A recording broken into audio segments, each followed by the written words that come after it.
Before we dive into this breaking development that is shaking the foundation of the mainstream media narrative, make sure you hit that subscribe button and turn on notifications. You need to be part of the community that demands accuracy over clickbait. Like this video right now to help us fight the algorithm and get the truth to more Americans. And drop a comment below.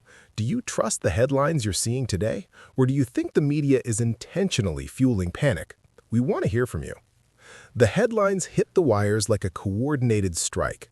It started with a breaking news banner on ABC, a report that sent shockwaves from the hills of Hollywood to the Silicon Valleys of the North. The word was out. The FBI had issued a chilling warning to local law enforcement across the state of California. The threat? Iranian drone attacks on U.S. soil. For 24 hours, the American public was held captive by a narrative of impending doom. The report claimed that the Bureau had tracked specific communications suggesting retaliation from Tehran was no longer a distant overseas concern. It was at our doorstep. Governor Gavin Newsom took to the microphones, confirming that his office had received the bulletin. While he claimed there was no imminent threat, the damage was done. The seeds of anxiety were sown. But as the sun rose this morning, a different kind of update emerged, one that the mainstream networks are desperate to ignore. Caroline Leavitt has stepped forward with a response that is nothing short of explosive.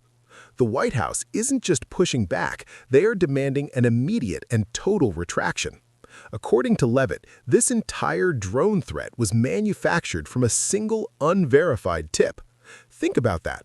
One email sent to local police explicitly stating that the intelligence was unverified was stripped of that context and weaponized by ABC News to create a state of national alarm. Why would they leave out such a critical fact?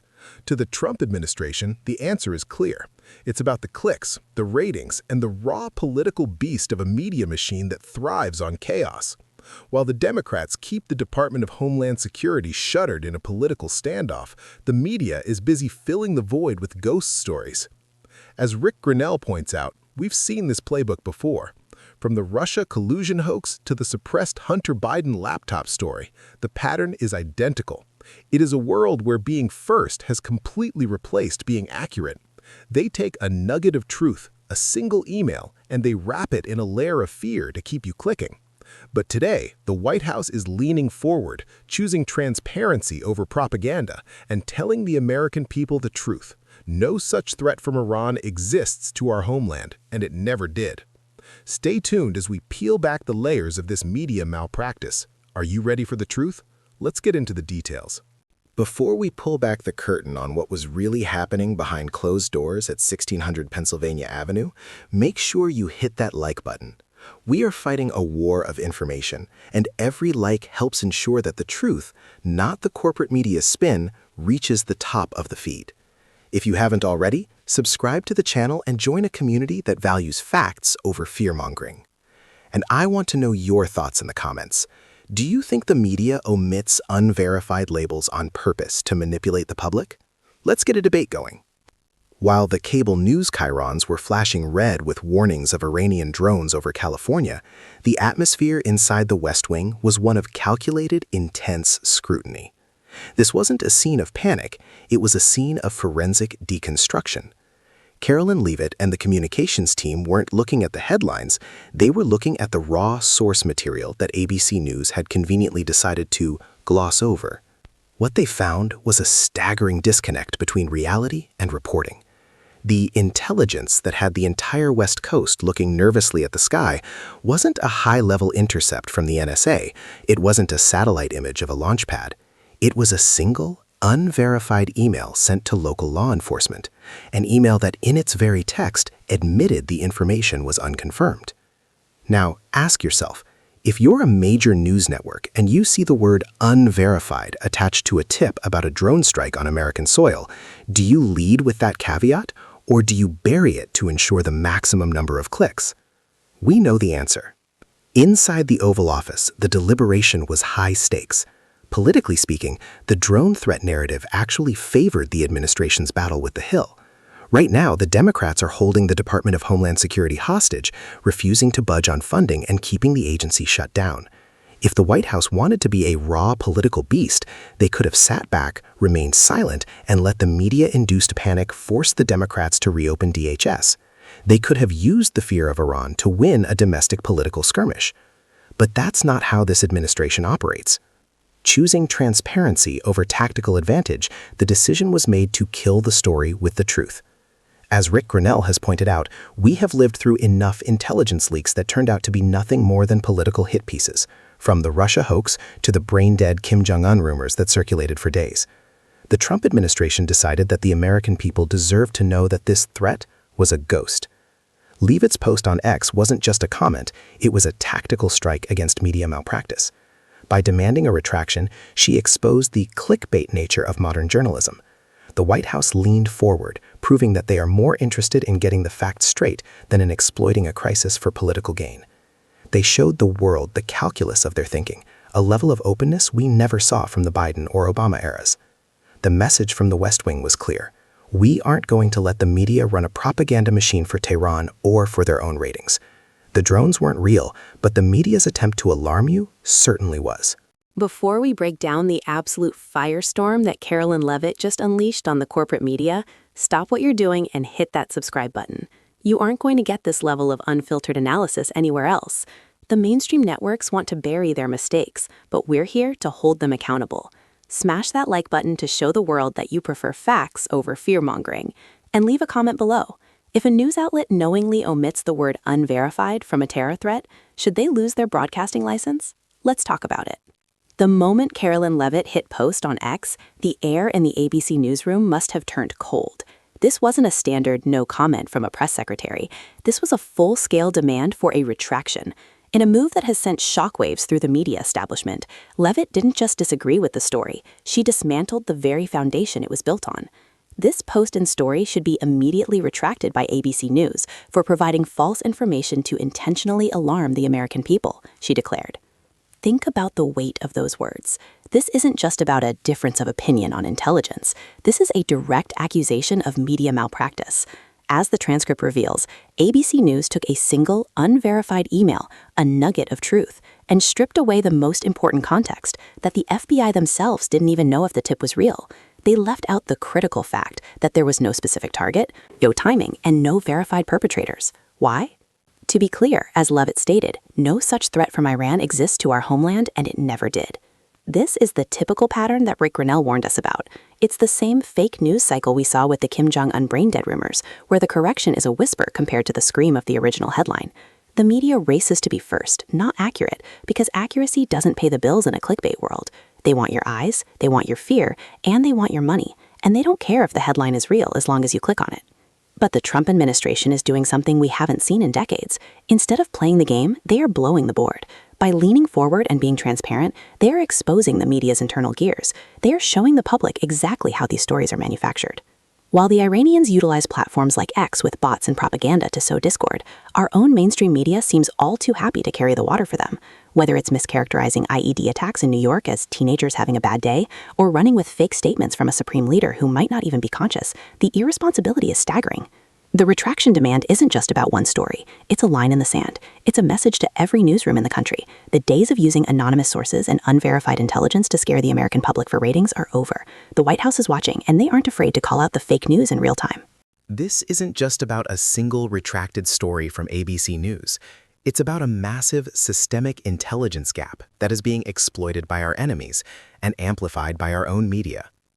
As Rick Grenell, the former director of national intelligence, points out, we are living through a phenomenon where the media's race to be first has created a playground for the Iranian propaganda machine.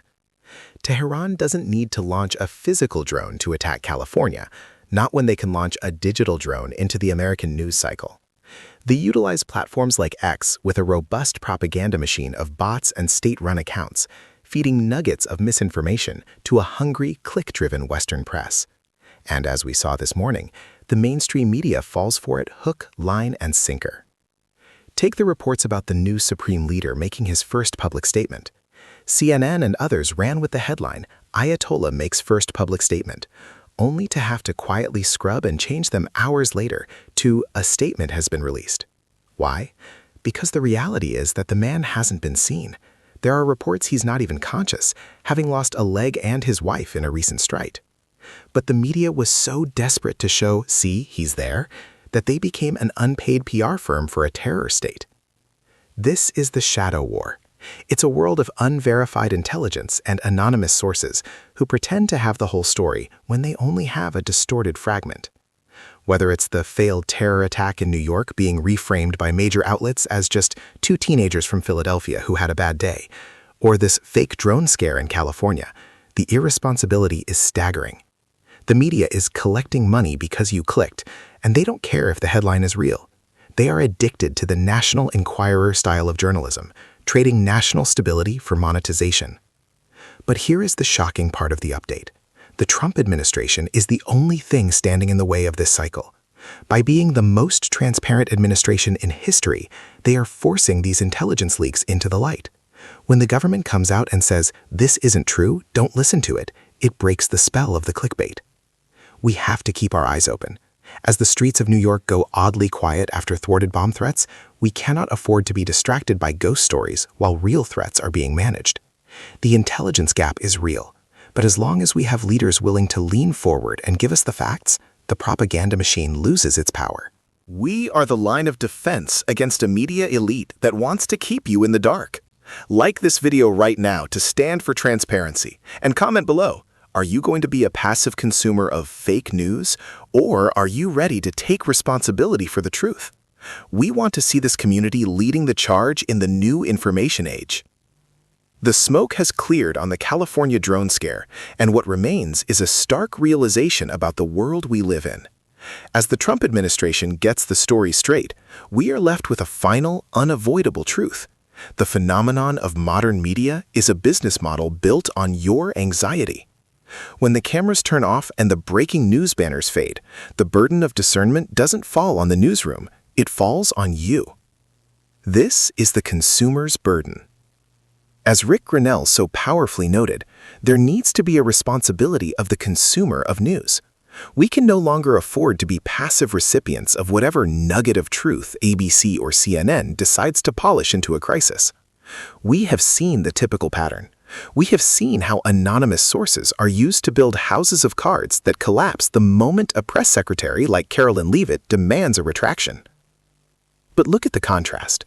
While the media is racing to be first, regardless of accuracy, we have a White House that is leaning forward and being the most transparent administration in our political experience.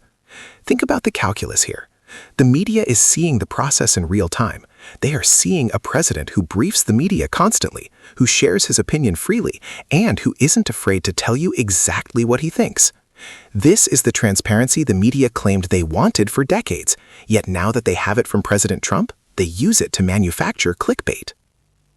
The failed terror attack in New York and the unverified drone threats in California are two sides of the same coin. On one hand, you have real threats being managed by a vigilant administration. On the other, you have a propaganda machine fueled by foreign bots and domestic rating seekers. When the streets of New York go oddly quiet after a thwarted bomb, that is a moment for vigilance, not for the National Enquirer style of journalism that ABC News displayed this morning. We are in a time of wartime footing, and in wartime, the truth is often the first casualty, but it doesn't have to be. By looking at multiple sources and demanding the context that the mainstream media conveniently leaves out, like the word unverified, we take back our power. The Trump administration has shown us the way by choosing facts over political advantage. Now, it's our turn. Keep your eyes open, keep your ears tuned to the truth, and never let a crazy headline dictate your peace of mind. Thank you for sticking with us as we expose. If you found this analysis insightful and you're tired of the fake news cycle, don't forget to subscribe to the channel. Your support is what allows us to keep fighting for the facts. Like this video to help us spread the word, and drop a comment. Let us know which part of this story shocked you the most. We'll see you in the next update. Stay vigilant and stay informed.